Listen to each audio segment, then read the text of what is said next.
here. We're glad to welcome you to the Vincent de Paul Ministry at St. Joseph's Parish. We got a delicious meal prepared today, and no one's going to leave here hungry, that's for sure. I think we have a perfect record on that. Bless the Lord, the food we're about to partake.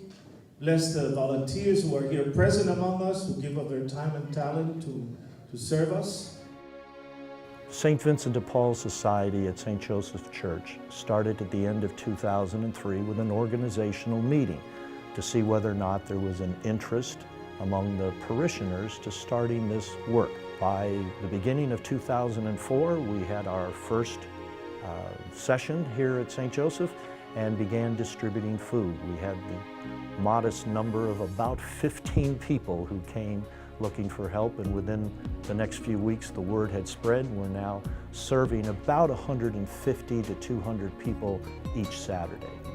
Well, I'm almost embarrassed to say that even though we were of the same parish for years, I did not cross paths with Bob until that first meeting asking volunteers to join this new organization. I now consider Bob one of my closest friends because I'm such an admirer of his subtle but powerful contribution to the community.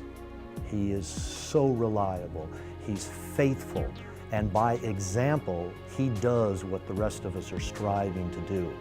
It'd be easy for a corporation, the magnitude of J&J and the history of it, to give lip service to the idea of giving back to the community, but they have shown with this grant that they're serious about the need for all of us to give back to those who are in need. So Bob is, I think, a good reflection of J&J and Cordis, and so I'm very appreciative, Bob, as every single volunteer is, and the hundreds of those folks that come to us for help. I've been with the company since 1988. As an employee, I first read about it some years back in the newsletters we get, and I thought it might be a good idea for our ministry to apply, and so a member of our group did so, and we applied, I guess, 4 years in a row, and this year we finally received it. We're very excited about it.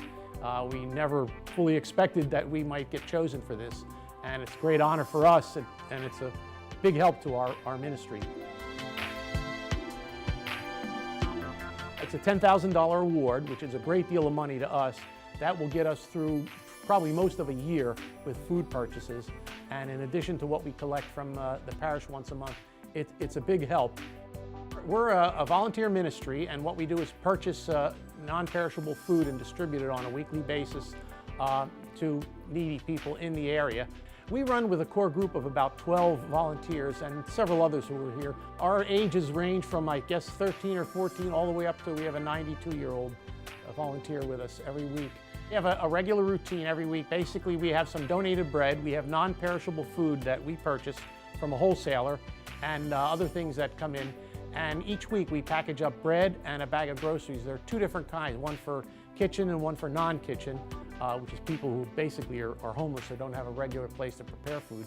So the food is done accordingly so that they can use it to their best need.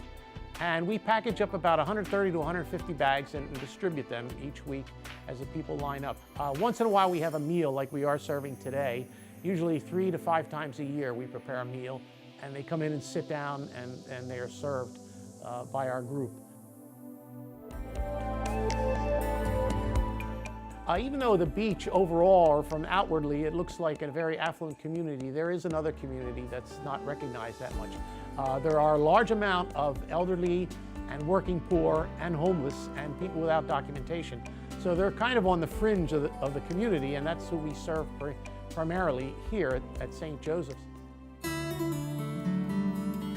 There was one individual, and she had a substance problem, an alcohol problem, and for years, her and her boyfriend would come. I don't know where they lived. They only had a bicycle, and he had 3 cats. He would always wait outside. She would come in and ask for food, and sometimes I think she felt guilty. She was almost to a point where she was maudlin. She would cry and ask me for things. I would help her. And for years and years it went on, and one day, there I am. I'm outside working with stuff, and I look and I see her standing there. She was all cleaned up, all sober, everything.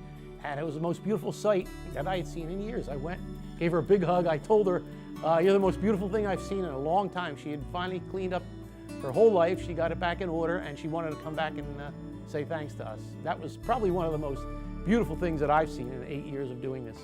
We don't judge anyone. Anyone who shows up, we help them. We do whatever we can and try to give them a little smile and a hug, and just to let them know somebody cares. I like to think it's, where once there was nothing, now there's something. So we've done that. Most people go through life thinking, well, what could I do? I'm busy, I work, I got my family to take care of, but there's always something. God will put something in your path, and it's how you respond to that. There's always a chance to get out and help someone. Anyone can do it. Anybody can do something to help someone, and no matter how little it is, it's never too little. It's always something that you give back to your fellow man. I think that's how the world becomes a better place.